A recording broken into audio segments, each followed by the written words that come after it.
Friends, నా పేరు బంగారు లక్ష్మణ్. మాది మూడుచింతలపల్లి గ్రామం మరియు మండలము అండ్ రీసెంట్లీ మున్సిపాలిటీ అయింది. మీరు చూస్తున్నారు ఒక పాత బోర్ అక్కడ. అది ఇంతకుముందు కేపించడం సరిగా పనిచేయలేదు. దాని తర్వాత ఈ రవీందర్ రెడ్డి గారిని కన్సల్ట్ చేయడం జరిగింది.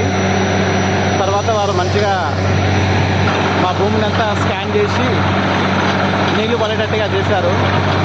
మీరు నా వెనకాల చూడవచ్చు లైవ్లో నీళ్ళు ఎట్లా వస్తున్నాయో.